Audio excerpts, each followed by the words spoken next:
Assalamualaikum warahmatullahi wabarakatuh. Waalaikumsalam warahmatullahi wabarakatuh. Alhamdulillah wassalatu wassalamu ala Rasulillah wa ala alihi washabihi wa man tabi'ahum bi ihsanin ila yaumiddin. Amma ba'du. Wa asyhadu an la ilaha illallah wahdahu la syarikalah wa asyhadu anna Muhammadan abduhu wa rasuluh. Kepada para peserta, alhamdulillah pada kesempatan kali ini kita bisa melangsungkan kajian intensif pada bulan Ramadan yang pada hari ini akan dibersamai oleh Al-Ustadz Abdullah Zain.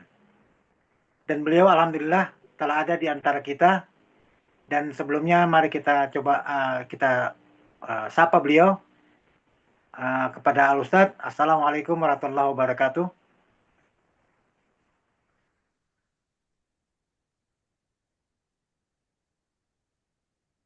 Assalamualaikum Ustadz.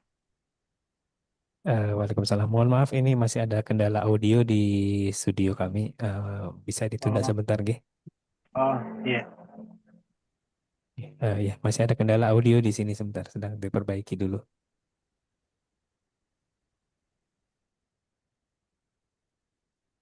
Baik untuk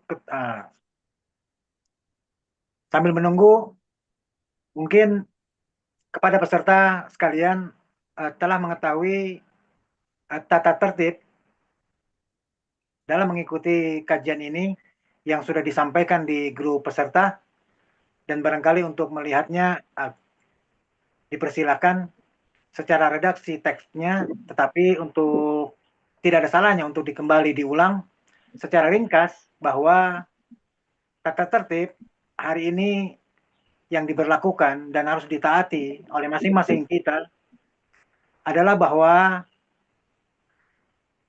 untuk mikrofon harap untuk dijaga agar tidak aktif kecuali bagi petugas atau panitia dan yang berkepentingan. Yang berikutnya untuk kamera hanya bagi laki-laki yang diaktifkan. Adapun wanita biar tetap tersembunyi agar tetap terjaga dan mulia. Kemudian diharapkan para peserta berpakaian yang rapi, sopan, dan juga menutup aurat tentunya demi menjaga adab sebagai seorang penuntut ilmu. Kemudian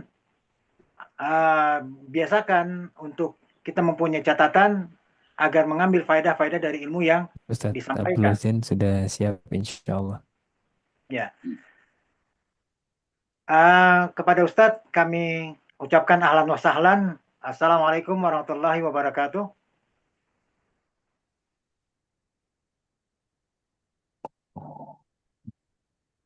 Waalaikumsalam Assalamualaikum. warahmatullahi wabarakatuh. Ahlan bikum, barakallahu fiik. Ya. Iya Ustadz, ini Waalaikumsalam warahmatullahi wabarakatuh. Ahlan bikum.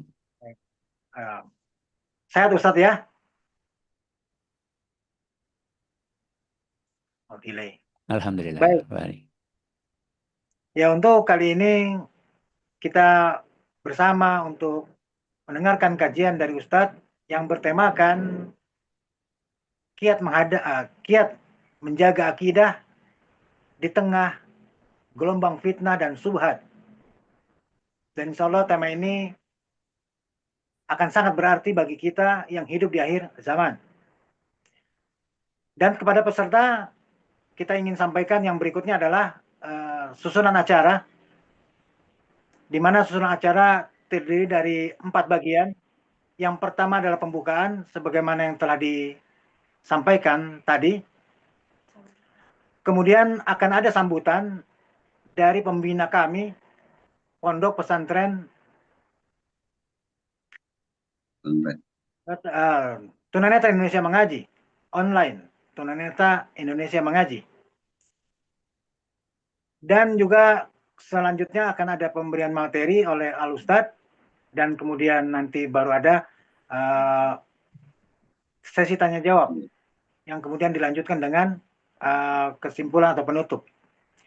Maka untuk bagian yang berikut ini kita sampaikan atau kita serahkan waktu kepada pembina kami Al Ustadz Ahmad Marzuki. Tafadhol Ustadz. Terima kasih Mas Eko. Assalamualaikum warahmatullahi wabarakatuh. Waalaikumsalam. Waalaikumsalam warahmatullahi wabarakatuh. Alhamdulillahi rabbil alamin. Assalatu wassalamu ala nabiyyina Muhammadin wa ala alihi wa sahbihi wa man tabi'ahum bi ihsanin ila yaumiddin. Amma ba'd. Yang kami hormati, kami cintai dan kami muliakan Ustadz kita, Ustadz Abdullah Zain, hafizahullah ta'ala. Begitu pula para sesepuh dari komunitas tunanetra Indonesia Mengaji, para ustadz, para pengurus dan panitia, serta seluruh peserta kajian Zoom pada pagi hari ini, baik dari kalangan komunitas tunanetra Indonesia maupun yang awas yang ikut bergabung di dalam majelis pagi hari ini. Rahimani wa rahimakumullah. Semoga Allah senantiasa melimpahkan rahmat dan taufiknya kepada kita semuanya. Kita tentu bersyukur kepada Allah Subhanahu wa Ta'ala pada kesempatan yang berbahagia ini, pada bulan Ramadan yang penuh keberkahan ini. Allah beri kesempatan kita untuk bertemu dalam sebuah perkumpulan yang mulia, yaitu majelis ilmu. Meski mohon maaf hanya lewat gambar dan suara, tidak bisa bersua secara langsung. Namun apapun bentuknya, ini sebuah karunia, taufik dan kemudahan dari Allah Subhanahu wa Ta'ala. Lebih-lebih kita dibersami oleh Ustadz kita, Ustadz Abdullah Zain hafizahullah ta'ala. Semoga pertemuan dan perkumpulan ini menjadi pertemuan dan perkumpulan serta majelis ilmu yang bermanfaat, majelis syukur, majelis zikir, dan tentu majelis amal ibadah yang membawa kebaikan dan manfaat bagi kita di dunia dan kelak di akhirat. Saya secara pribadi dan atas nama teman-teman dari komunitas tunanetra Indonesia Mengaji, selanjutnya mengucapkan jazakumullah khairan kepada Ustadz Abdullah Zain yang berkenan menyempatkan waktu di sela kesibukan beliau. Begitu pula kepada admin beliau, jazakumullah khairan, yang telah membantu dalam proses pengajian pada pagi hari ini. Semoga Allah membalas kebaikan di dunia dan di akhirat. Selanjutnya, saya ucapkan juga terima kasih kepada teman-teman pengurus dan panitia yang luar biasa, yang sibuk, berjibaku, yang berupaya semaksimal mungkin, berusaha untuk bisa mempertemukan kita. Jazakumullah khairan. Selanjutnya juga bagi seluruh peserta, baik yang awas maupun yang tunanetra, jazakumullah khairan atas partisipasinya dan dukungan semuanya. Semua ini tentu taufik, karunia dan anugerah dari Allah Subhanahu wa Ta'ala yang harus kita syukuri, yang wajib kita syukuri agar Allah Subhanahu wa Ta'ala memberikan kemanfaatan, keberkahan buat kita semuanya. Demikian, sekali lagi jazakumullah khairan kepada Ustadz Abdullah Zain dan tim, para teman-teman dan seluruh peserta. Barakallahu fikum. Semoga Allah menjadikan majelis ini betul-betul majelis ilmu yang bermanfaat bagi kita di dunia dan di akhirat. Selamat mengikuti pengajian dan nasihat dari beliau. Semoga Allah beri kemudahan dan taufik. Demikian dari saya, lebih kurangnya mohon maaf. Assalamualaikum warahmatullahi wabarakatuh. Baik, terima kasih Waalaikumsalam warahmatullahi wabarakatuh. kepada pembina kami yang telah memberikan sambutannya. Tidak lupa kami ingin sampaikan juga terima kasih kepada semua pihak yang ikut membantu dalam penyelenggaraan kajian kali ini. Di antaranya adalah Erbah TV dan kemudian ada Yayasan Peduli Muslim. Kita berterima kasih atas kerjasamanya, dan adapun untuk selanjutnya kami serahkan waktu dan tempat kepada moderator untuk memandu acara hingga selesai. Demikian, tafadhol kepada Abu Ali, dipersilakan. Bismillahirrahmanirrahim. Assalamualaikum warahmatullahi wabarakatuh. Waalaikumsalam warahmatullahi wabarakatuh. Alhamdulillahi wa kafa.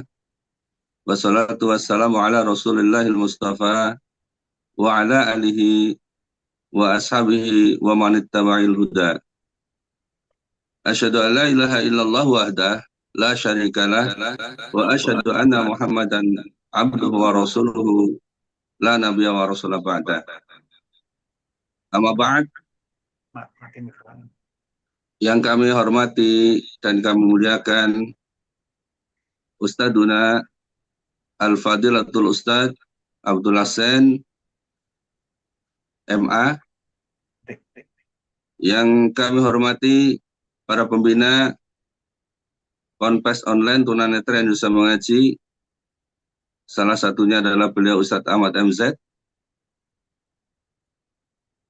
seluruh jajaran pengurus Ponpes Online Tunanetra Indonesia Mengaji, dan jamaah para peserta kajian intensif, baik yang disabilitas netra maupun non-disabilitas, yang semoga senantiasa mendapatkan limpahan rahmat, nikmat, taufik, dan juga hidayah dari Allah Tabaraka wa Ta'ala. Kita panjatkan puji dan syukur kehadirat Allah Jalla wa'ala yang atas kebaikan qada dan qadarnya melimpah ruahkan berbagai macam nikmat dan karunia-Nya kepada kita, sehingga kita kembali dipertemukan di bulan Ramadan, bulan yang super istimewa di tahun 1447 Hijriah. Dan di dalam rangka meningkatkan amaliyah, insya Allah pada kesempatan ini kita akan melangsungkan kegiatan kajian intensif yang diinisiasi oleh Ponpes Online Tunanetra Indonesia Mengaji, yang insya Allah nanti akan dibersamai oleh beliau Al-Ustadz Abdul Hasan. Jamaah sekalian yang dirahmati Allah, akidah merupakan perkara yang teramat penting karena merupakan pokok keyakinan bagi seorang muslim. Baik dan buruknya amaliyah seseorang sangat tergantung dengan kebaikan akidahnya, dengan kebaikan. Sementara di zaman kita sekarang ini muncul berbagai macam fitnah dan syubhat, yang masuk baik melalui lisan, tulisan, media maupun pemikiran, yang terkadang dibungkus dengan isu hak asasi manusia, toleransi, kearifan lokal, rasionalitas, dan lain-lain, yang kesemuanya itu menjurus kepada pendangkalan akidah, sehingga akidah kita dapat terkontaminasi dan tergerus. Agar kita dapat menjaga akidah kita, maka insya Allah pada kesempatan ini kita akan menyimak bersama bimbingan dan juga nasihat dari beliau Al-Fadilatul Ustadz Abdul Hasan Hafizahullah Ta'ala, yang insya Allah akan mengupas tuntas tentang menjaga akidah di tengah badai fitnah dan subhat. Karena itu persiapkan diri pada masing-masing jamaah untuk menyimak dan mengambil manfaat yang sebesar-besarnya bagi bekal kehidupan kita tentunya di dunia, untuk kelak kita menghadap kepada Allah Tabaraka wa Ta'ala. Tidak berpanjang lebar, kepada Al-Fadilah Al-Ustadz Abdul Hasan, waktu dan tempat kami persilakan. Tafadhal masykurah. Tafadhal masykurah. Bismillahirrahmanirrahim. Assalamualaikum warahmatullahi wabarakatuh. Waalaikumsalam Alhamdulillahi warahmatullahi wa kafa, wassalatu wassalamu ala rasulihil mustafa wa ala alihi wa sahbihi wa man iktafa, amma ba'd. Yang kita hormati bersama Ustaz Ahmad MZ Hafizahullah Ta'ala, saudara moderator, dan juga segenap teman-teman komunitas tunanetra Indonesia Mengaji, serta para pendengar dan pemirsa rahimani wa rahimakumullah. Beberapa puluh tahun yang lalu, ketika saat itu media informasi masih sangat terbatas, Saat itu kita menerima informasi dari RRI, Radio Republik Indonesia, atau kalau pengen yang ada gambarnya dari TVRI, Televisi Republik Indonesia.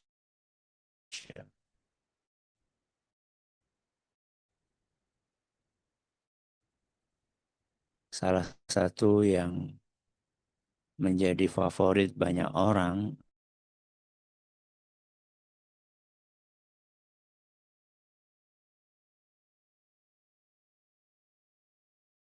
dengan kondisi kita hari ini, di mana kita hidup di zaman yang harus informasi itu begitu deras.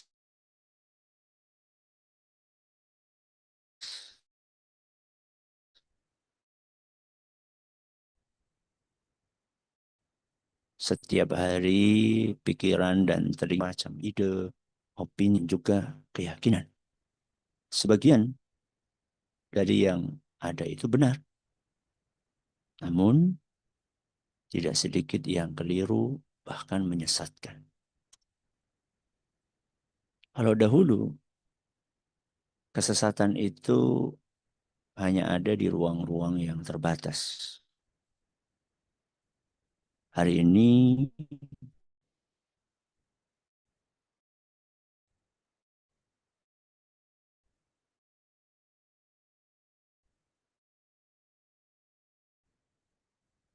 kesesatan itu hadir di dalam genggaman tangan kita. Nyusup ke dalam hati kita tanpa kita sadari. Dan yang lebih mengkhawatirkan lagi adalah bahwa fitnah di zaman ini itu tidak selalu datang dalam bentuk yang jelas kebatilannya. Justru fitnah itu sering dibungkus dengan bahasa yang indah, dengan slogan yang menarik, dan logika yang seakan kayak meyakinkan. Akibatnya apa? Akibatnya ada seorang muslim yang pagi harinya dia masih berstatus sebagai seorang muslim,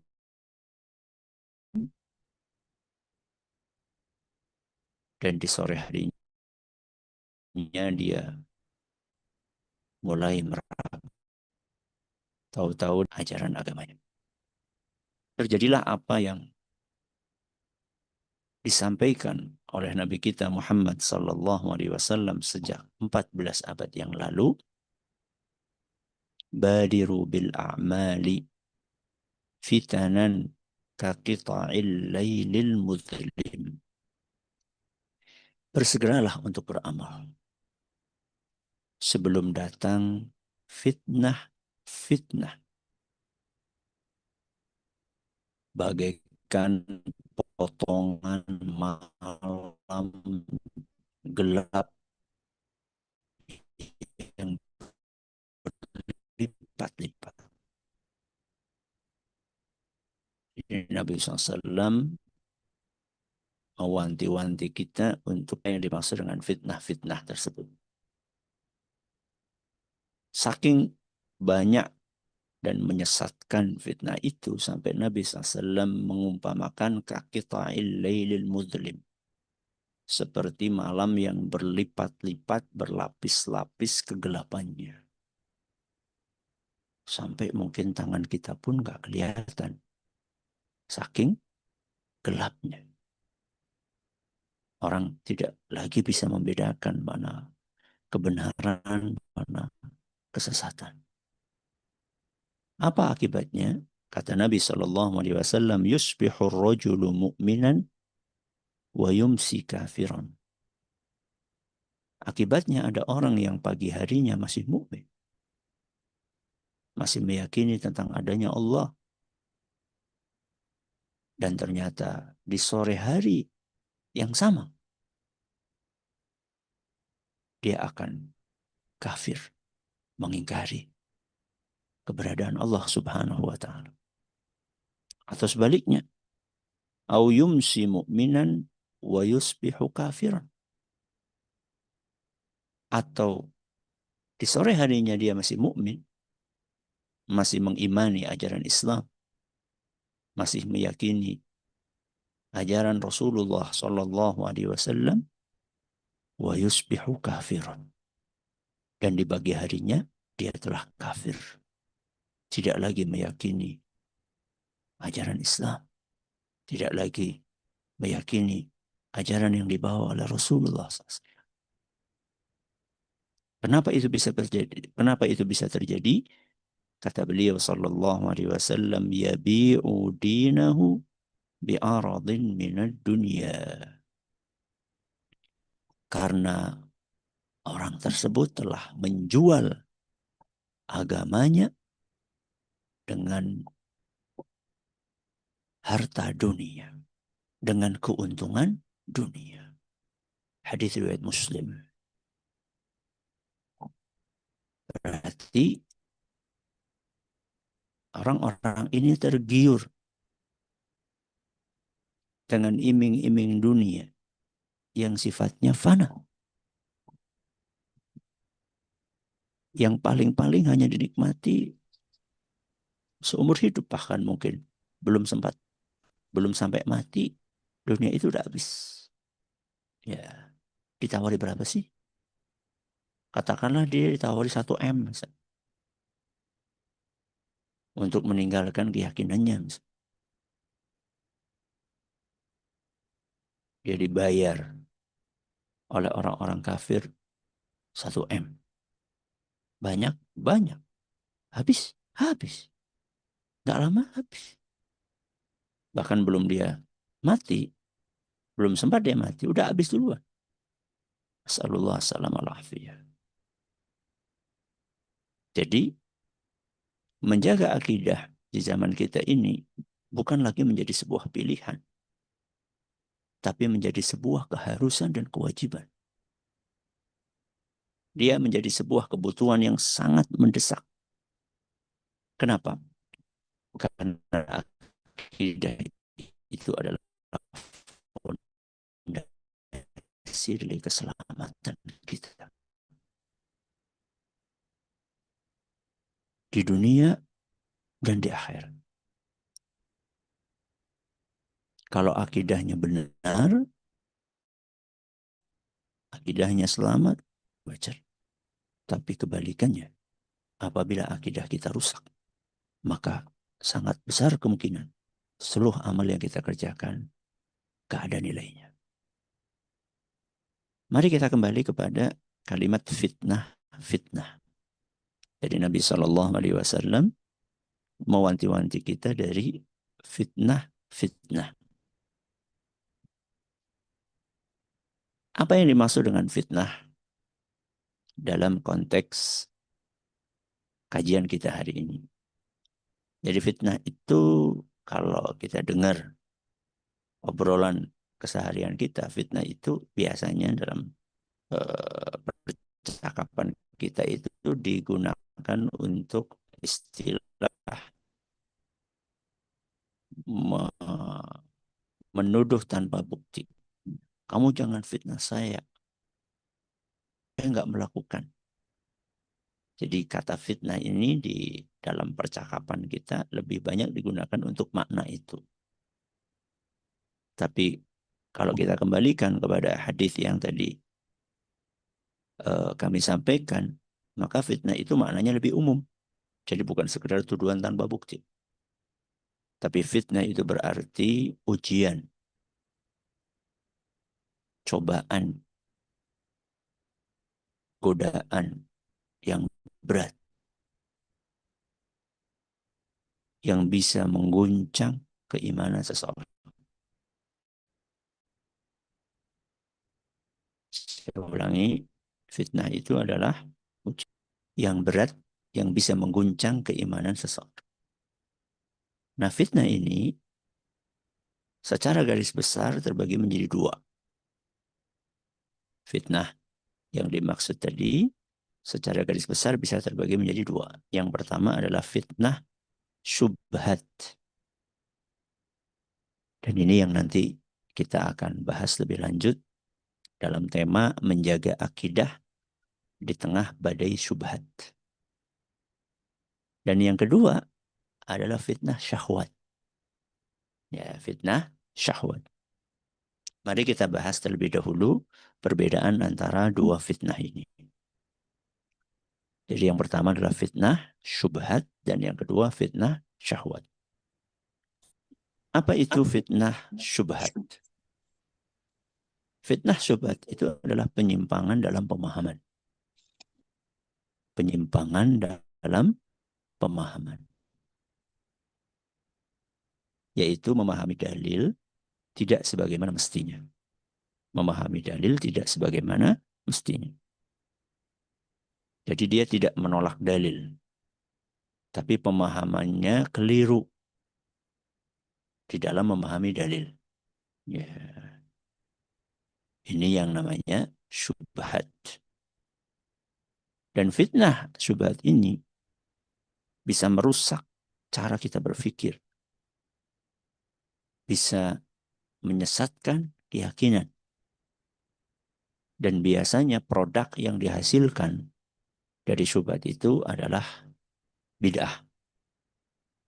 Biasanya bid'ah itu lahir karena adanya syubhat.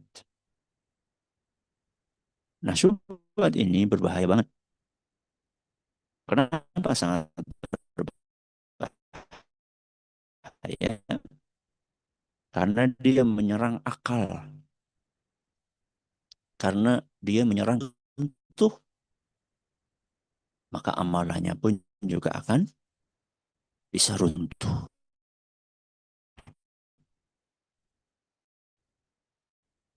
Apa contohnya? Adalah tidak percaya dengan keberadaan Allah. Ya, tidak percaya dengan keberadaan Allah Subhanahu wa Ta'ala. Orang-orang yang mengingkari keberadaan Tuhan, ya, mereka tidak selalu menggunakan bahasa-bahasa yang kolot. Bahkan mereka membungkusnya dengan bahasa yang kayaknya ilmiah. Dan orang kalau tidak sadar dia terjebak dalam pemahaman ini. Ada orang mengatakan alam semesta ini terjadi karena sebuah ledakan. Karena sebuah apa? Ledakan. Big Bang. Ya, ketika meledak, maka massa yang meledak itu kemudian menjadi planet-planet. Dan planet-planet itu kemudian ada penghuninya. Ya, di bumi ada manusia, ada tumbuhan, ada hewan. Orang tidak menyadari bahwa bisa jadi dari ungkapan tadi orang ingin memasukkan sebuah pemahaman bahwa alam semesta ini terjadi bukan karena ada penciptanya, tapi karena berawal dari sebuah ledakan. Dan ini sebenarnya mudah banget untuk ditepis. Ya. Kenapa? Karena ledakan itu biasanya akan berserakan tak beraturan. Ya, kayak kita bawa apa namanya balon. Ya, kemudian balon itu meledak.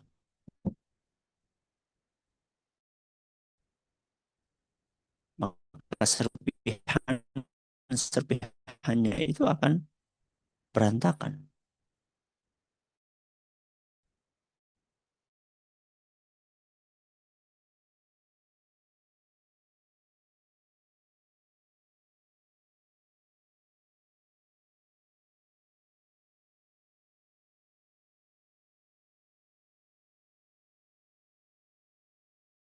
Rapi.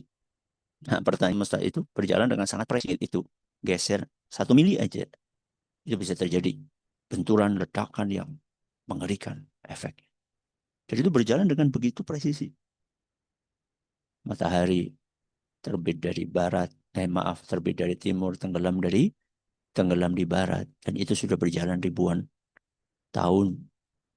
Ya, begitu rapinya. Kemudian sistem di dalam alam semesta ini, ya, ada ekosistem yang berjalan begitu bagusnya.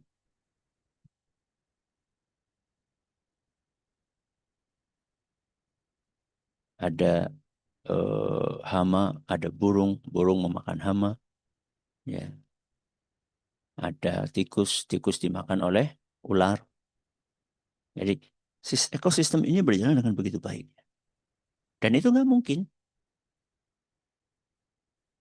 kalau dibikin dengan sebuah ledakan yang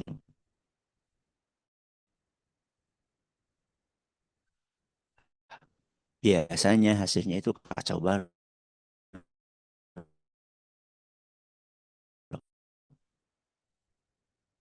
Ya, pasti alam semesta yang begitu rapi,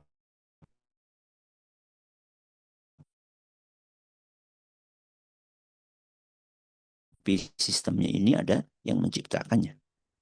Makanya Al-Imam Abu Hanifah sama kaum ateis.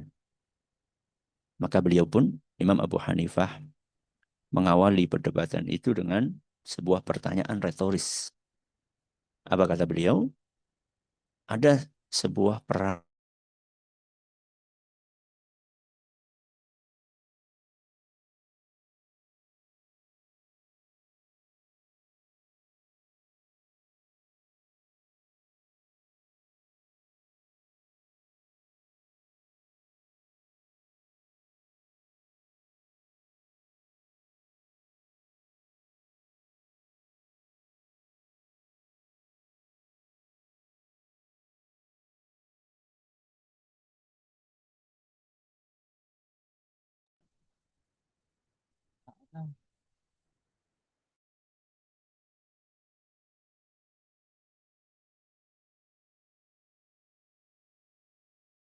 Suaranya tak ada.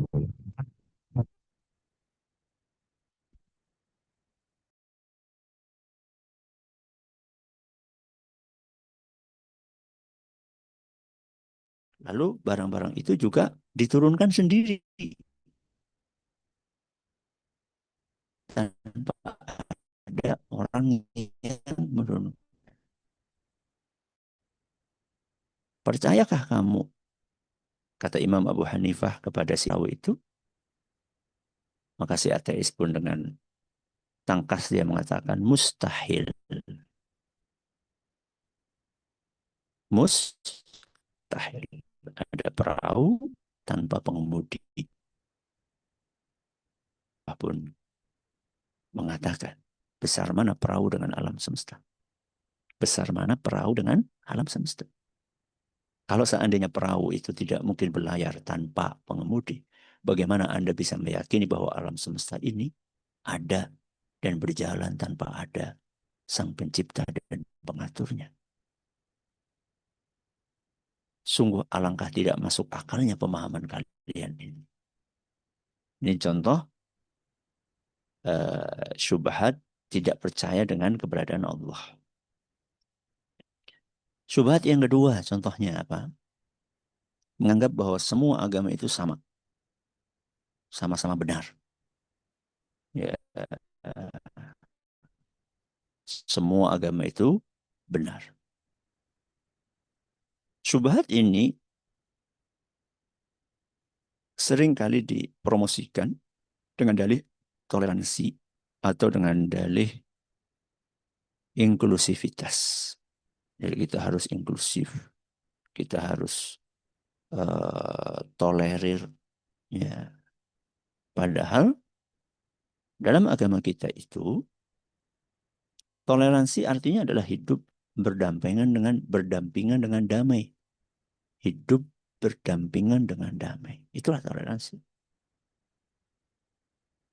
Saya tidak mengganggu Anda, Anda tidak mengganggu saya. dan bukan menganggap semua agama itu benar. Ya, kita meyakini kebenaran agama kita. Kalau dia meyakini kebenaran agama dia, itu hak dia. Tapi kita meyakini bahwa satu-satunya agama yang benar cuma Islam. Urusan dia. Itulah toleransi. Saya tidak akan mengganggu ibadah dia, dia tidak akan mengganggu ibadah saya. Itulah toleransi.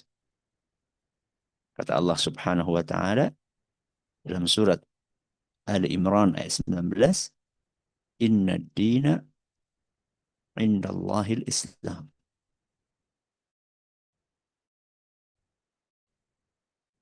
Sesungguhnya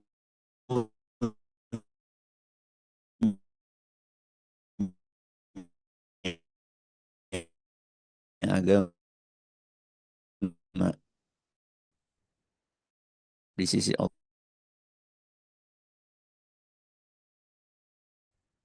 meragukan bahwa Al-Quran itu kalamullah. Jadi ada sebagian orang mengatakan bahwa Al-Quran itu perkataannya Nabi Muhammad SAW, bukan perkataannya Allah. Padahal keyakinan kita adalah Al-Quran itu betul-betul firman Allah Azza wa Jal, tidak ada perubahan di dalamnya, tidak ada penambahan, tidak ada pengurangan. Seandainya Al-Quran itu adalah perkataan Rasul SAW, beliau yang mengada-ngadakannya, maka secara logika beliau akan menutup-nutupi, akan menyembunyikan ayat-ayat yang berisi teguran kepada Nabi SAW. Itu sudah wajar manusia kayak gitu. Jadi manusia itu nggak suka kalau keburukannya itu terungkap. Apalagi dibaca oleh banyak orang. Sudah tabiatnya manusia, dia akan menutup-nutupi keburukan yang dia lakukan. Hal negatif yang pernah dia perbuat. Itu sudah tabiat manusia kayak gitu. Tapi pertanyaannya adalah, apakah teguran Allah Azza wa Jalla kepada Nabi Muhammad SAW atas kekeliruan yang beliau lakukan itu termaktub dalam Al-Quran? Jawabannya iya. Bahkan satu surat persis, satu surat full. Yaitu surat Abasa. Ya. Surat Abasa. Abasa artinya adalah cemberut.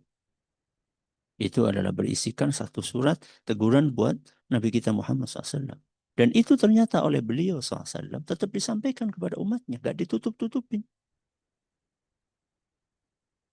Itu artinya apa? Itu artinya bahwa Al-Quran itu bukanlah karangan Nabi kita Muhammad SAW. Al-Quran itu adalah firman Allah yang diturunkan kepada Nabi kita Muhammad SAW dan beliau sampaikan kepada kita. Ya, ini contoh syubhat. Oke, jadi pembahasan kita fitnah ada dua. Yang pertama adalah fitnah syubhat. Sekarang kita bahas fitnah yang kedua, yaitu fitnah syahwat. Apa itu fitnah syahwat? Fitnah syahwat itu adalah penyimpangan dalam menyalurkan keinginan. Penyimpangan di dalam menyalurkan keinginan. Itu yang dimaksud dengan fitnah syahwat. Jadi fitnah syahwat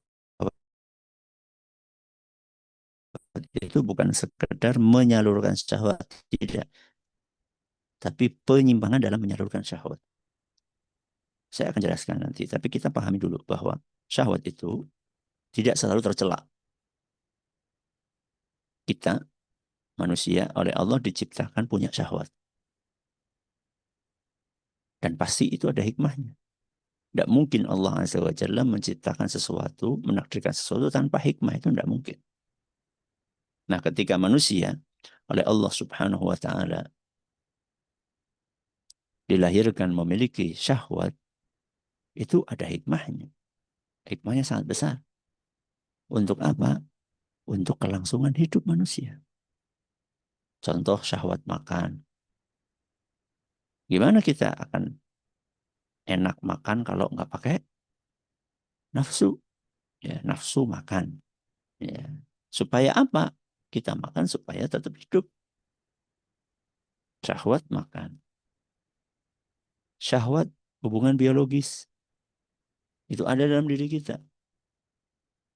Kenapa Allah menciptakan kita memiliki syahwat biologis? Ya supaya manusia bisa mempertahankan eksistensinya. Bisa berkembang biak. Sehingga terjadilah pernikahan, terjadilah kelahiran, sehingga manusia bisa bertahan hidup. Ya. Nah, fitnah syahwat itu bukan sekedar menyalurkan syahwat, tapi penyimpangan di dalam menyalurkan syahwat. Contoh, menjalin hubungan dengan lawan jenis tanpa pernikahan. Menjalin hubungan dengan lawan jenis tanpa pernikahan. Menyalurkan syahwat ya terhadap lawan jenis tanpa pernikahan. Tanpa hubungan yang sah. Itu termasuk fitnah syahwat. Contoh yang lain apa Ustaz? Perilaku homoseksual. Perilaku lesbian. Ya, perilaku biseksual. Ya, laki-laki mencintai laki-laki, wanita mencintai wanita, atau mencintai laki-laki dan wanita secara biologis. Ya, bukan cinta karena Allah, bukan. Dorongan nafsu. Ini termasuk penyimpangan.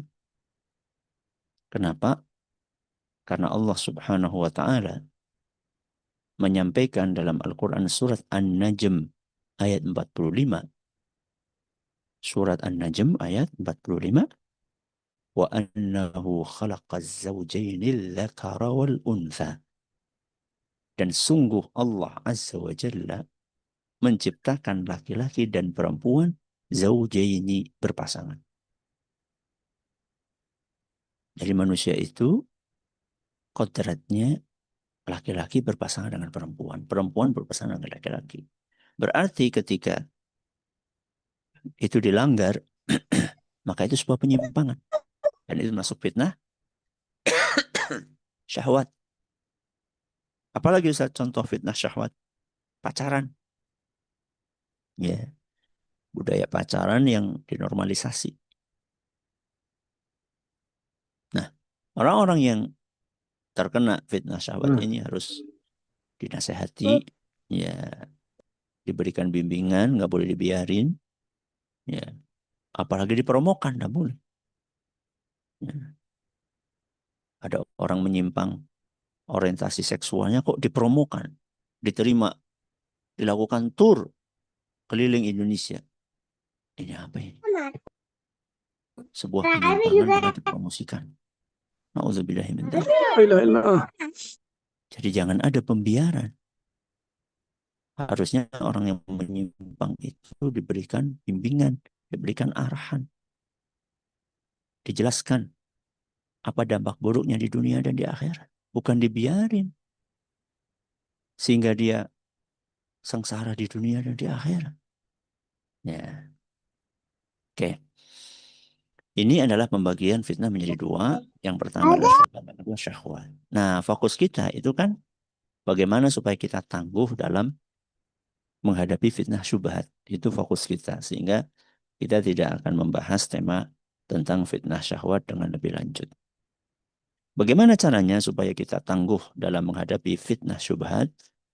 Di hadapan kami ada 4 langkah yang perlu untuk kita lakukan. Ada 4 langkah yang perlu kita lakukan supaya kita tangguh, supaya kita kuat dalam menghadapi fitnah syubhat. Yang pertama,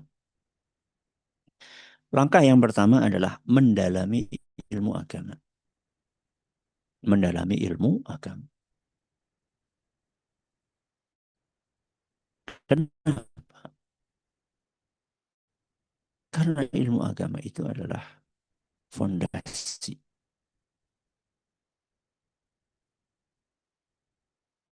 Ilmu agama adalah fondasi. fondasi yang akan membuat bangunan itu kan nggak ujuk-ujuk ngecat. Orang bangun rumah kan nggak ujuk-ujuk pasang lampu hias. Enggak. Orang bangun rumah itu diawali dari bikin fondasi. Ya. Walaupun bangunan di atasnya sederhana, ya, asal fondasinya kuat, maka insya Allah diterpa badai pun bangunan itu akan kokoh. Seindah apapun, catnya warna-warni, lampunya kerlap-kerlip, kalau nggak ada fondasinya, belum sempat ditinggali udah ambruk. Jadi mendalami ilmu agama itu fondasi. Ya. Orang itu akan rentan untuk terbawa syubhat ketika ilmu agamanya minim. Makanya rata-rata orang-orang yang terbawa pemikiran syubhat itu adalah orang-orang yang background belajar ilmu agamanya itu lemah. Ya, dia tidak belajar ilmu agama secara kuat. Ya cuma sekedar dengar-dengar wawasan gitu. Jadi kalau boleh diumpamakan, orang yang nggak mendalami ilmu agama itu dia nggak punya imunitas atau imunitasnya lemah. Sehingga begitu ada virus, dia gampang terjangkit virus.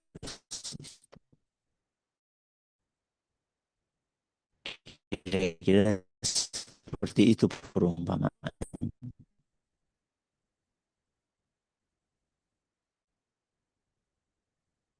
Sehingga wajar seandainya Nabi kita Muhammad oleh Imam Al-Mizzi dan juga Imam Suyuti, hadis ini diriwayatkan oleh Imam Ibnu Majah, talabul ilmi fardhatun ala kulli muslim. Belajar ilmu agama hukumnya wajib bagi setiap orang Islam, laki-laki maupun perempuan. Belajar ilmu agama hukumnya wajib. Kenapa? Karena adalah benteng yang dengan izin Allah bakal melindungi dia dari gempuran dan terpaan fitnah-fitnah yang ada, termasuk fitnah syubhat. Ini yang pertama. Jadi langkah yang pertama supaya kita tangguh di dalam menghadapi fitnah syubhat adalah kita harus mendalami ilmu agama. Yang kedua, belajar ilmu agama dengan cara yang benar. Belajar ilmu agama dengan cara yang benar. Langkah yang kedua inilah kelanjutan dari langkah yang pertama. Belajar ilmu agama dengan cara yang benar. Seperti yang saya umpamakan tadi, kita itu kayak membuat sebuah bangunan. Jadi membuat sebuah bangunan itu biar kokoh. Ada step-stepnya, ada langkah-langkahnya. Ya, seperti yang saya katakan tadi. Gali dulu, setelah gali kemudian ditaruh batu-batuan di bawah. Ya, di area fondasi itu ditaruh batu-batuan. Maaf sebelum itu. Mendesain dulu. Ya, jadi digambar dulu bangunannya, pengennya ini ada berapa ruangan, fasadnya di mana, di utara apa selatan, didesain. Ya. Setelah didesain, kemudian digali, ya, buat pondasi. Yang bawa sendiri batu-batuan, ya, dikasih pasir, belum kasih semen, berapa senti gitu ya. Baru kemudian di atas batu-batuan yang sudah di sela-selanya pasir itu baru dipasang batu pasangan dengan semen, campur pasir, ya, adukan, diukur berapa kira-kira kedalamannya sesuai dengan kontur tanah yang ada. Setelah itu baru di atasnya dikasih sloof, kasih besi, ya, keliling, dicor besinya, dan ada buat tiang ke atas. Begitu seterusnya. Ya, masang atap, masang dinding, masang jendela. Nah, itu bangunan yang dilakukan dengan rapi seperti itu, dengan cara yang benar, itu biasanya akan kokoh. Nah, belajar ilmu agama itu ada caranya. Ada caranya. Contoh, belajar ilmu agama itu harus bertahap. Harus bertahap. Kayak tadi bikin bangunan harus bertahap. Gali dulu, baru kemudian bikin pondasi, baru kemudian. Begitu seterusnya, bertahap. Belajar ilmu agama pun demikian, bertahap. Dari materi yang paling penting. Itu prinsip-prinsip dasar agama. Baru kemarin sore kami sampaikan pengajian judulnya mempelajari prinsip-prinsip dasar Ahlus Sunnah. Mempelajari prinsip-prinsip dasar Ahlus Sunnah. Silahkan kalau pengen menyimaknya bisa searching dengan judul tadi itu. Mempelajari prinsip-prinsip dasar Ahlus Sunnah. Jadi harus bertahap, mulainya dari mempelajari prinsip-prinsip pokok, yaitu rukun iman, kemudian prinsip-prinsip akidah yang lain. Terstruktur. Belajarnya terstruktur. Terstruktur itu maksudnya gimana, Ustaz? Belajar dari materi yang simpel, ya, baru kemudian materi yang levelnya di atasnya, yang agak rumit, baru kemudian yang rumit atau yang dalam. Ya. Jadi belajar itu harus terstruktur. Makanya dahulu para ulama kita ngajarin kalau mau belajar itu diawali dari matan yang ringkas, baru setelah itu yang sedang, baru kemudian yang lebih luas lagi. Itu namanya belajar secara terstruktur. Jadi nggak ucuk-ucuk, misalnya orang datang pengen belajar hadis langsung buka kitab Fathul Bari misalnya, yang tebalnya sekitar 15 jilid. Kalau dia belum belajar Arba'in Nawawi, ucuk-ucuk langsung belajar Fathul Bari. Nah, itu namanya nggak terstruktur. Sehingga ada seorang ulama mengatakan ta'amu al-kibar summus sigar. Ta'amul kibar summu as-sigar.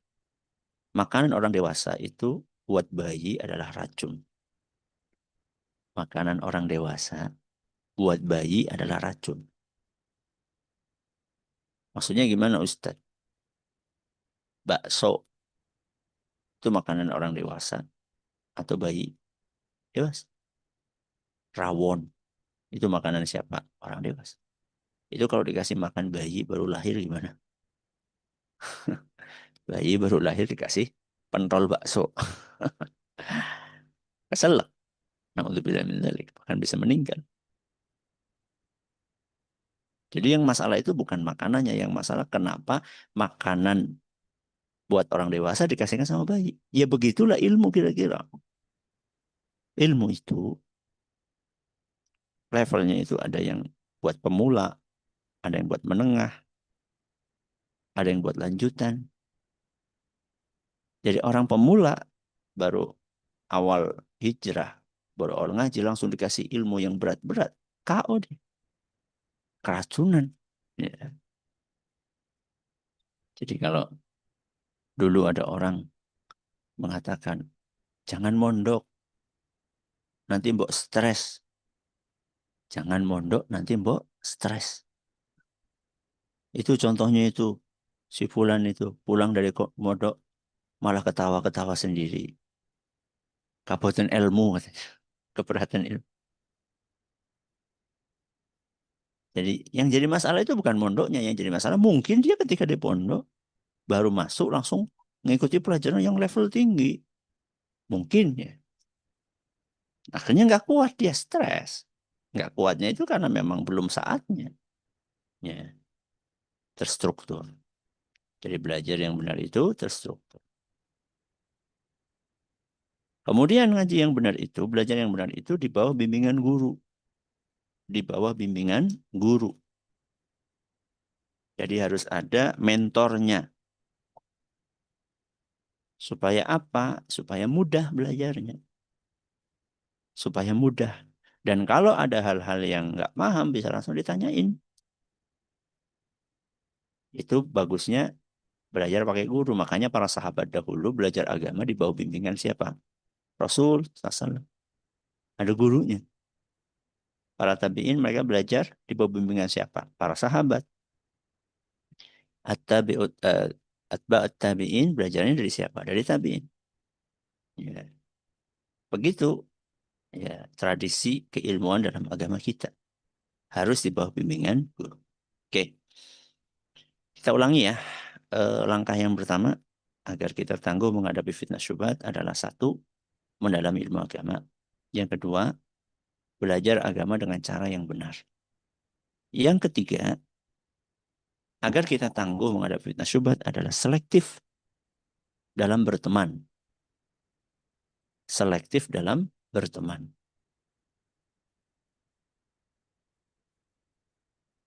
Di dunia maya atau nyata. Dua-duanya. Di dunia nyata, di dunia maya. Jadi orang gampang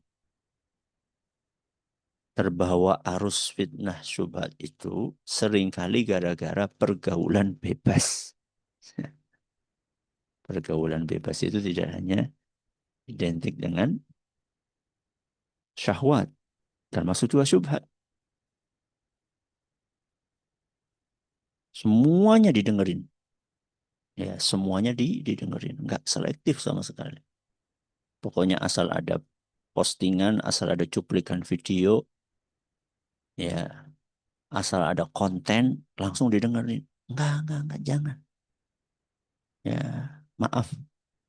Kepala kita, hati kita itu bukan tempat sampah. Jadi jangan mau dijadikan hati dan kepala kita itu sebagai tong sampah. Jangan mau. Ya. Nah, disitulah pentingnya kita punya komunitas. Ya, komunitas ini nanti yang saling mendukung. Sehingga kalau kita masuk di grup itu memang sama-sama satu visi, sama-sama satu misi, biasanya yang di-share di situ pun juga sesuatu yang telah terseleksi. Berbeda kalau misalnya kita terlalu bebas masuk ke sana, kemari. Kita pondasinya nggak kuat. Alasannya pengen mewarnai, malah jadinya diwarnai. Alasannya pengen mempengaruhi, malah jadinya dipengaruhi. Ya. Makanya Nabi SAW mengumpamakan pertemanan itu seperti duduk dengan penjual minyak wangi atau duduk dengan pandai besi. Ya. Jadi kalau kita berteman dengan teman yang baik itu kita akan dapat wanginya. Tapi kalau kita berteman dengan teman yang buruk maka kita akan dapat bau asapnya. Itu minimal itu. Ya. Lebih bahayanya lagi baju kita akan terbakar. Na'udzubillah min dzalik. Ini adalah langkah yang ketiga. Selektif dalam berteman. Di dunia nyata maupun di dunia maya. Yang terakhir, yang keempat, adalah rutin berdoa. Rutin berdoa. Kenapa? Karena yang menguasai dan mengendalikan hati kita itu adalah Allah. Kita berdoa, ya muqallibal qulub, tsabbit qalbi ala dini. Wahai yang maha membolak-balikkan hati, jadikan hatiku istiqomah di atas agama. Wa ya musarrifal qulub, sarrif qulub. Arahkanlah hati kami untuk senantiasa taat kepada doa. dalam hadis Nabi SAW. Ini salah satu doa yang paling sering dibaca oleh Nabi SAW. Rasul yang tidak mungkin tersesat. Rasul yang dikatakan oleh Allah, ma dhalla sahibukum wa ma ghawa. Nabi kalian ini gak mungkin tersesat. Itu jaminan dari Allah. Kita jaminan dari mana?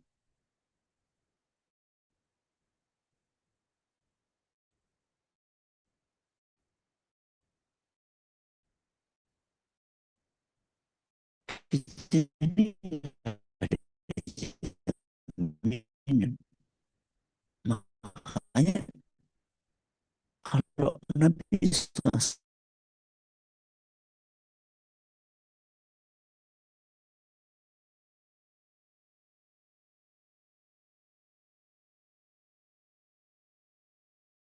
ba'da idh hadait, wahai Rabbku, jangan engkau bikin hatiku menyimpang, tersesat setelah engkau memberikan hidayah kepadaku.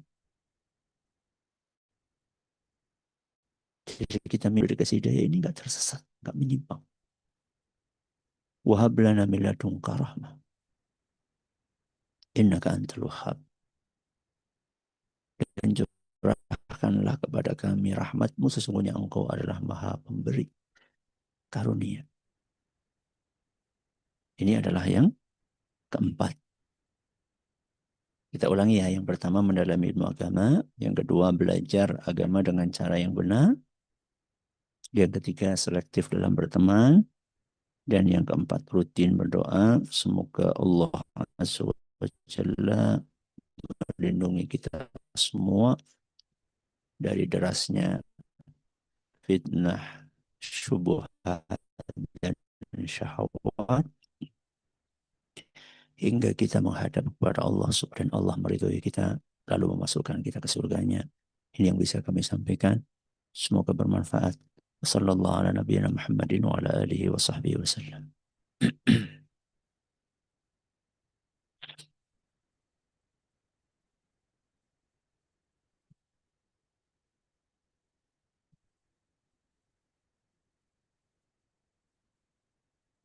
Baik, Ustaz. Ada satu pertanyaan dari kolom komentar, Ustaz. Silakan. Kami bacakan dari Abu Hanan Ardiansyah yang ada di Sukabumi, Jawa Barat. Assalamualaikum, Ustaz. Waalaikumsalam. Ustaz, izin bertanya. Mengingat bebasnya sosial media saat ini, kita sebagai orang awam, pertanyaan saya, apa ciri-ciri guru yang tepat yang dapat kita ambil ilmunya, Ustaz? Atas jawabannya, jazakumullahu khairan. Terima kasih atas pertanyaannya, Saudara Abu Hanan. Dengan bebasnya sosial media atau media sosial dan begitu derasnya konten-konten yang muncul, kita bingung. Ini guru benar apa guru nggak benar? Yang pertama, doa. Yang pertama, doa. Minta petunjuk kepada Allah Subhanahu wa Ta'ala. Ihdinas siratal mustaqim. Tunjukkanlah kepada kami jalan yang lurus. Jadi kita harus terus memohon kepada Allah. Doa tadi itu kan rutin kita baca. Tapi sayangnya banyak di antara kita bacanya itu nggak sambil diresapi. Jadi bacanya itu sekedar formalitas aja. Untuk menemukan guru yang benar. Itu yang pertama. Yang kedua, tanya. Yang kedua, tanya kepada orang yang kita percaya. Fas'alu ahla dzikr in kuntum la ta'lamun. Bertanyalah kepada orang yang punya ilmu seandainya kalian tidak tahu. Maka jangan segan untuk bertanya kepada ustadz yang Anda percaya. Ustadz, ini saya dapat konten seperti ini dari fulan. Menurut antum gimana ustadz? Ustadz itu biasanya dia akan memilih kata yang terukur. Ya. Cari yang lain aja. misal kalimat itu cari yang lain aja. Itu adalah sebenarnya pesan bahwa yang Anda tanyakan itu bermasalah. Ya, yang Anda tanya itu bermasalah. Ustadz ini punya pertimbangan muncul karena sekarang kan banyak oknum yang tidak bertanggung jawab tanpa izin screenshot jawaban, ya kemudian nanti jadi fitnah di kemudian hari, ya. Atau bisa jadi Ustadz ini melihat bahwa sosok yang ditanyakan sebenarnya masih ada kebaikannya, akan tetapi karena orang yang bertanya masih awam, khawatir nanti terjerumus kepada kekeliruan yang serupa, sehingga dia menggunakan bahasa yang lebih halus. Cari yang lain aja, ya, yang lebih aman. Itu kita harus paham, ya, isyarat, bahasa-bahasa isyarat seperti itu. Ini yang kedua tanya. Yang ketiga, perhatikan background dan kontennya. Perhatikan background dan kontennya. Background itu adalah dia dulu belajarnya di mana, sama siapa, belajar apa. CV lah ya, kurikulum vitae, biografi. Jadi agama kita itu dalam penilaian kepada seorang, ya, berkompeten atau tidak berkompeten itu ya, jelas ilmiahnya itu harus ditelusuri. Jadi nggak ujuk-ujuk hijrah langsung ngisi, nggak, tobat langsung ngisi, nggak. Mondok di mana, gurunya siapa, belajar kitab apa, background, konten. Lihat aja konten yang di-share itu dikuatkan dengan dalil atau tidak. Kalau membawakan ayat Quran enggak, bawakan hadis Nabi SAW enggak. Kalau bawa ayat Quran ditelusuri surat apa, ayat berapa, bener enggak. Jangan-jangan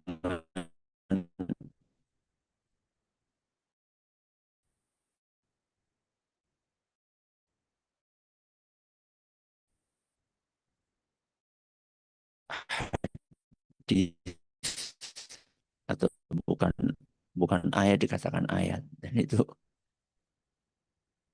di media sosial ini banyak hadisnya ini valid nggak. Wah, itu saat saya dikirimi sebuah postingan yang di postingan itu dikatakan hadis, tapi begitu kami baca sekilas, ini kok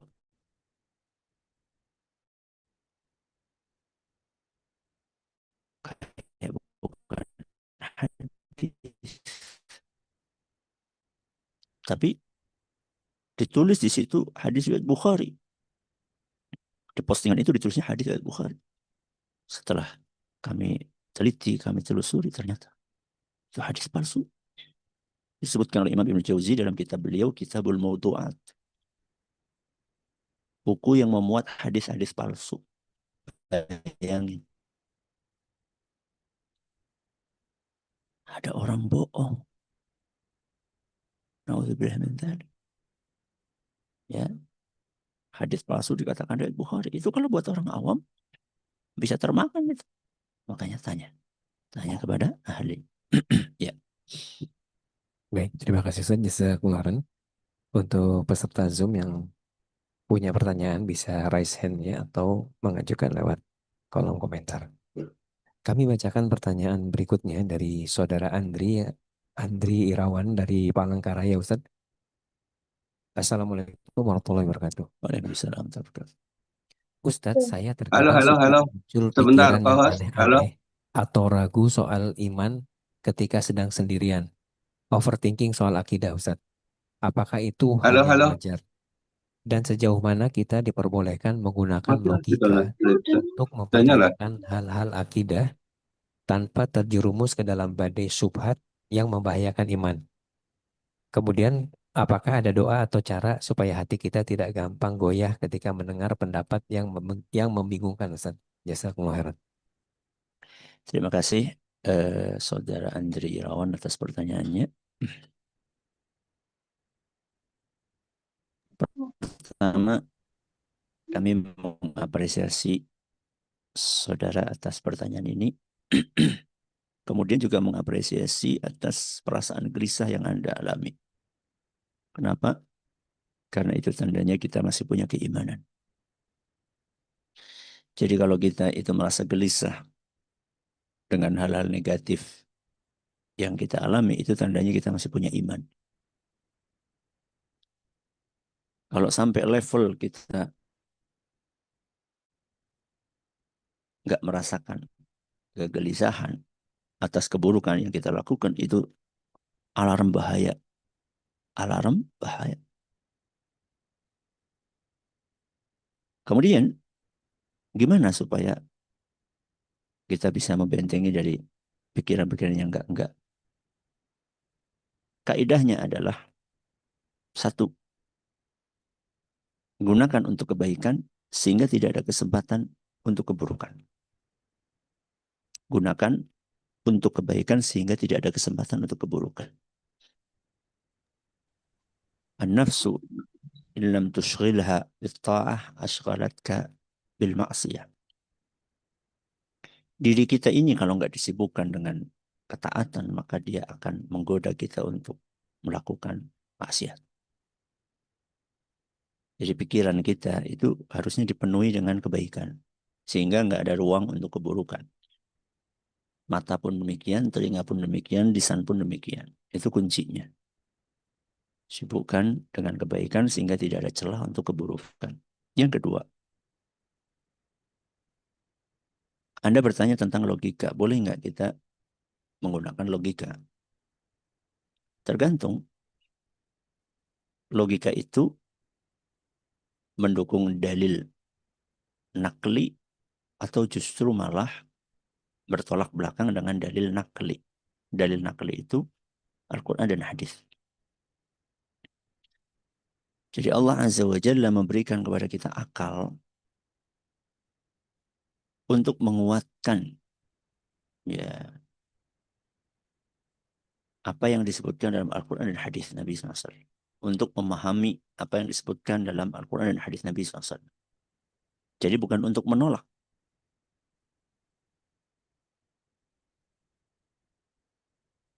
Sehingga dalam agama kita secara garis besar dalil terbagi menjadi dua. Dalil akli sama dalil nakli. Dalil akli, logika, akal sehat. Dan dalil nakli, Al-Quran dan hadis.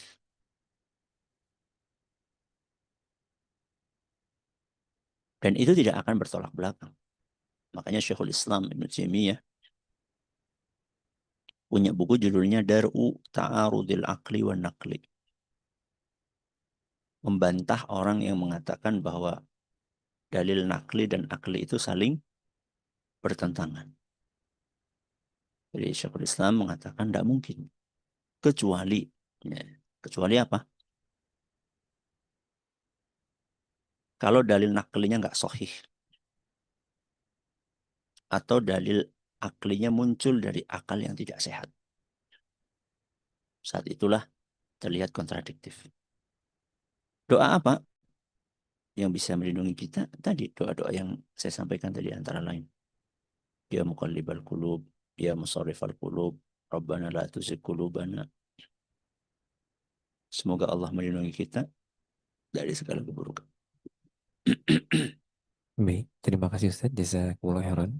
Assalamualaikum. Bacakan. Halo? Waalaikumsalam. Silakan Ibnu Abdillah. Halo? Halo? Silakan. Halo. Assalamualaikum sebentar. Waalaikumsalam warahmatullahi wabarakatuh. Silakan. Iya. Mohon maaf, ini tadi sebenarnya tanya jawab dihandle oleh moderator, namun karena sudah berjalan tidak mengapa.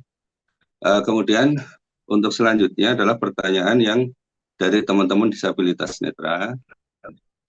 Nanti akan diberikan kesempatan melalui raise hand, kemudian oleh host akan ditunjuk siapa yang raise hand. Kepada teman-teman disabilitas netra dipersilakan satu akhwat satu ikhwan untuk menyampaikan pertanyaan nanti langsung melalui mikrofon. Tolong pertanyaan singkat, padat, dan sesuai dengan tema. Oke. Mohon kepada host, apakah sudah ada yang raise hand? Mohon kepada host. Ya, bismillah, mohon izin. Iya, mohon kepada host. Dipersilakan host, kalau misalnya sudah ada yang raise hand, dibuka mic-nya dan dipersilakan untuk menyampaikan pertanyaan. Ya, ini sudah ada yang bertanya, mohon izin. Dari Jerry Sapriyadi. Ya, sebutkan nama, dari mana kotanya. Ya, silahkan. Jerry Sapriyadi.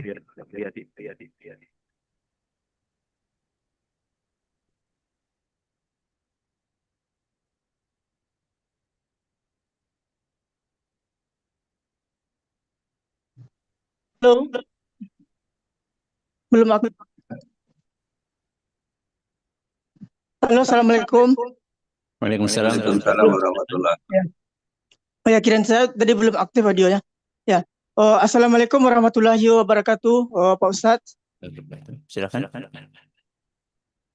Ya, pertanyaan saya, sebelumnya perkenalkan, nama saya Jerry dari Kota Padang. Pertanyaan saya begini, Pak Ustadz, bagaimana kita menyikapi orang-orang yang pernah atau sering berkata, katanya yang jarang sholat, katanya Pak Ustadz. Yang penting akhlak dan juga kepribadiannya baik, katanya. Lihatlah orang sholat atau orang pakai jilbab, katanya. Akhlaknya nggak baik, katanya. Jadi bagaimana kita menyikapi orang-orang yang berbicara seperti itu, Ustaz? Nggak baik. Terima kasih. Assalamualaikum warahmatullahi wabarakatuh. Waalaikumsalam. Terima kasih saudara dari di Padang atas pertanyaannya. Bagaimana kita menyikapi orang yang mengatakan nggak penting sholat, nggak penting jilbab, yang penting akhlaknya. Pertama, kita doakan semoga orang yang berpemahaman seperti itu diberi hidayah oleh Allah Subhanahu wa Ta'ala dan kembali ke jalan yang diridhoi oleh Allah Subhanahu wa Ta'ala. Allahumma amin. Yang kedua,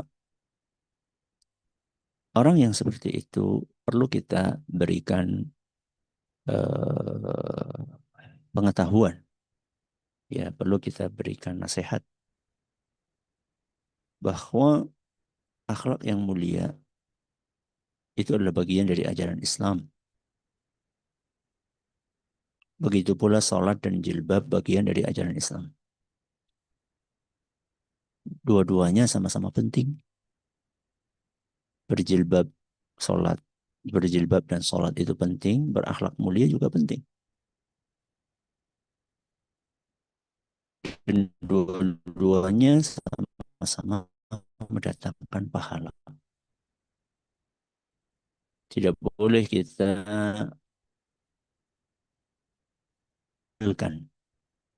sesuatu yang disyariatkan dalam agama kita. Yang nyuruh kita untuk sholat adalah Allah. Yang nyuruh kita untuk berjilbab adalah Allah. Yang nyuruh kita untuk berakhlak mulia adalah Allah. Kenapa dibeda-bedakan? Itu kan sama-sama perintah Allah. Ini yang pertama. Kedua-duanya sama-sama perintah Allah. Jawaban yang kedua, manusia itu punya dua hubungan. Yang pertama hubungan dengan Allah, yang kedua hubungan dengan sesama. Yang pertama hubungan dengan Allah, yang kedua hubungan dengan sesama. Ini yang diistilahkan dengan hablum minallah dan hablum minan nas. Manusia yang baik adalah manusia yang menjaga hubungan dalam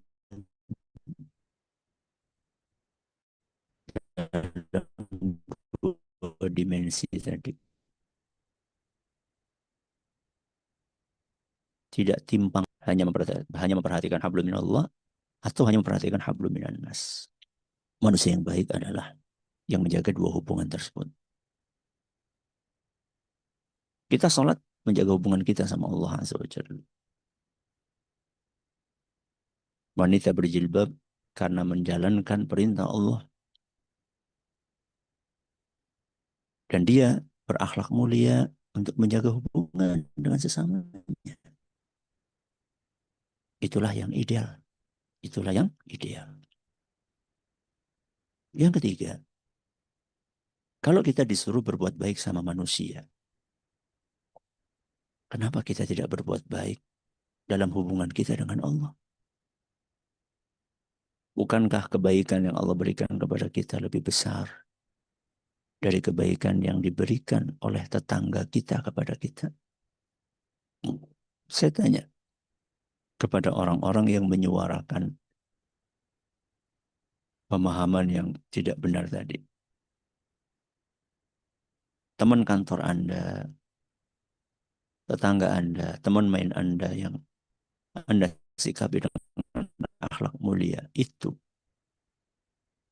apa kebaikan mereka kepada Anda?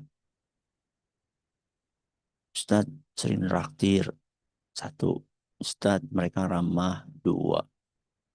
Ustadz kalau kami susah dia bantu, tiga. Oke. Bagus. Alhamdulillah Anda punya tetangga yang baik. Tapi pertanyaannya, apa kebaikan Allah kepada Anda? Allah sudah memberi Anda hidup. Allah sudah memberi Anda fisik.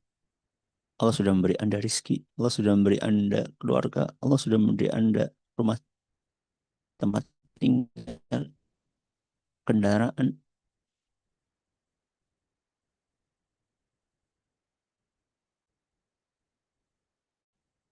Lantas, di mana syukur kita kepada Allah?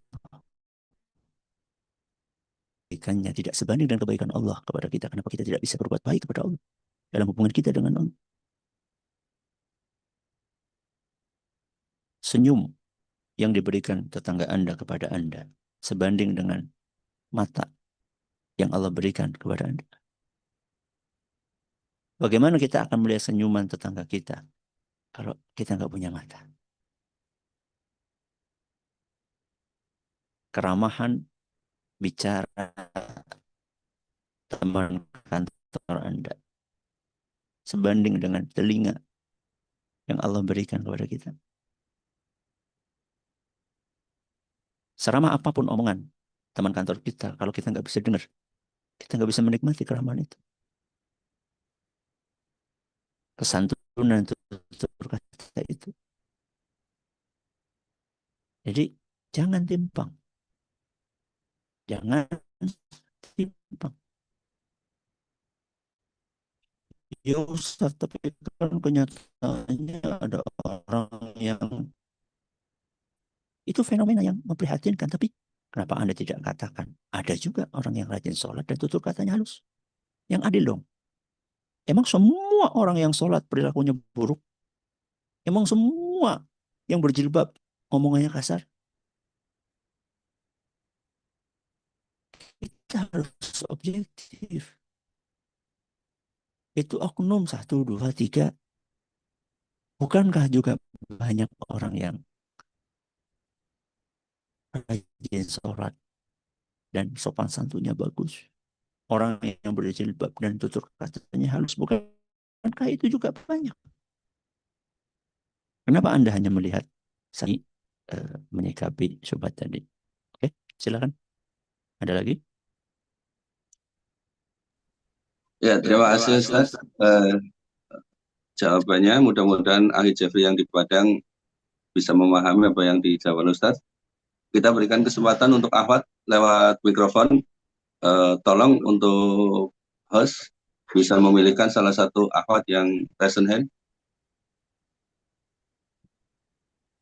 Bismillah, izin. Ini karena yang right hand belum ada, mungkin beralih ke chat. Ini ada pertanyaan dari Ahwat. Ya, Assalamualaikum silakan. Ustaz. Waalaikumsalam. Assalamualaikum Ustaz, izin bertanya. Ana Nurul Hasanah dari Bogor. di tempat saya itu banyak melakukan kebidaahan dan kesyirikan. Ketika didakwahi mengatakan lain kitabnya, jadi saling menghargai. Bagaimana menyikapi hal ini? Jazakallahu khairan atas jawabannya. Barakallahu fikum. Terima kasih atas pertanyaan Saudari Nurul Hasanah dari Bogor. Bagaimana ketika kita menyikapi orang yang kita nasihati, dia melakukan kesyirikan dan bid'ah, dia katakan lain kitabnya. Yang paling penting itu adalah bukan kitabnya apa, tapi rujukannya, dalilnya. Jadi kitab itu artinya buku. Buku itu ada yang baik, ada yang tidak baik. Ya, ada yang baik dan ada yang tidak baik. Ada yang memuat kebenaran dan ada yang memuat kekeliruan. Ya. Yang tidak mungkin salah itu adalah Al-Quran dan hadis Nabi SAW yang difahami dengan pemahaman yang benar. Pemahaman generasi terbaik, para sahabat, para tabi'in, atba'at tabi'in. Itulah yang tidak mungkin keliru.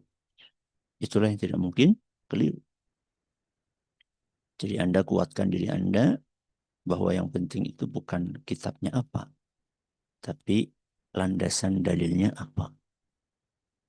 Apakah memang hadisnya sahih atau ternyata setelah ditelusuri ternyata hadisnya palsu. Ternyata landasannya cuma cerita anu dan itu. Nah, kita harus kritis ya menghadapi ungkapan-ungkapan seperti tadi. Ya.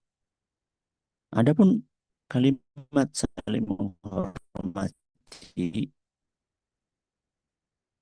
ini diberlakukan dalam perbedaan-perbedaan yang masing-masing memiliki dalil yang kuat. Kalau di hari-hari ini di bulan Ramadan tarawih, antara yang tarawihnya 11 dengan yang tarawihnya 23, itu kita saling menghargai. Kenapa? Karena masing-masing punya dalil.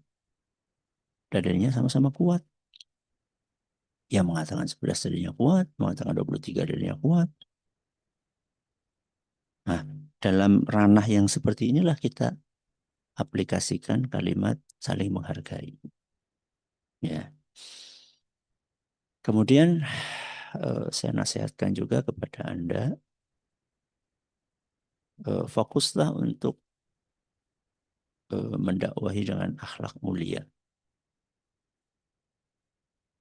Fokuslah dengan mendakwahi menggunakan akhlak mulia. Dengan keramahan, dengan tutur kata yang halus. Ya, mudah-mudahan dia dapat hidayah.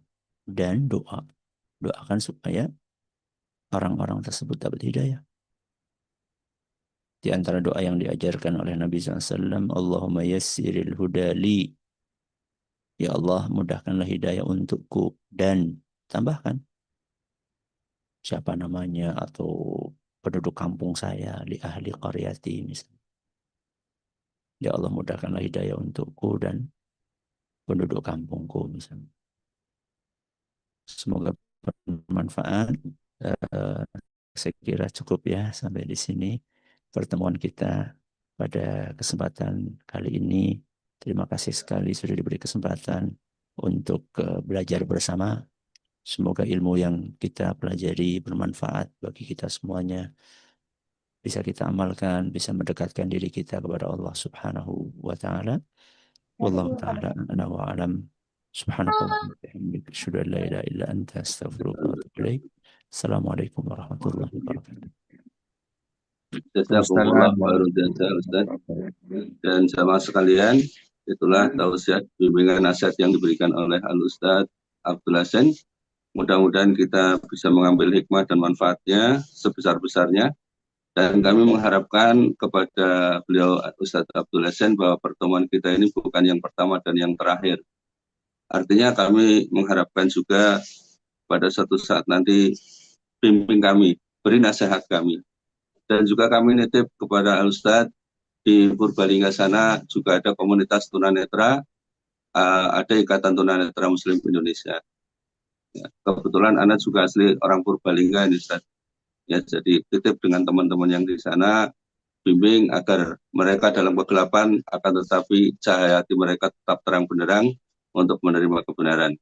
Baiklah jamaah sekalian, akhirnya selesai sudah kajian intensif kita di siang hari ini. Mudah-mudahan memberikan keberkahan kepada kita semuanya. Tidak akan Ana ringkas dan tidak kita simpulkan. Insya Allah nanti akan bisa mengulang kembali, membuka di channel YouTube-nya Tunanetra Indonesia Mengaji. Untuk selanjutnya kami serahkan kembali kepada pembawa acara untuk menutup kegiatan kajian intensif pada siang hari ini. Tafadhol, Ustadz Eko. Ya, alhamdulillah. Terima kasih kita ucapkan kepada Ustadz Abdullah Zain yang telah memberikan begitu banyak ilmu kepada kita hari ini. Dan juga tidak lupa kami berterima kasih kepada siapapun yang terlibat dalam penyelenggaraan kajian intensif kali ini.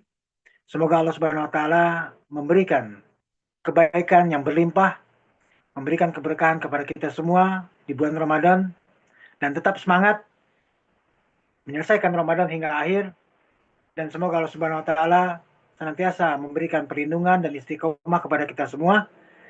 Dan kita tutup, kita akhiri kajian ini dengan membaca doa kafaratul majlis. Subhanakallahumma wa bihamdika asyhadu an la ilaha illa anta astaghfiruka wa atubu ilaik. Kami segenap panitia dan petugas mohon maaf yang sebesar-besarnya jika ada kekurangan dari apa-apa yang telah kami berikan kepada peserta sekalian. Demikian, billahi taufiq wal hidayah. Wa akhiru da'wana anil hamdulillahi rabbil alamin. Assalamualaikum warahmatullahi wabarakatuh.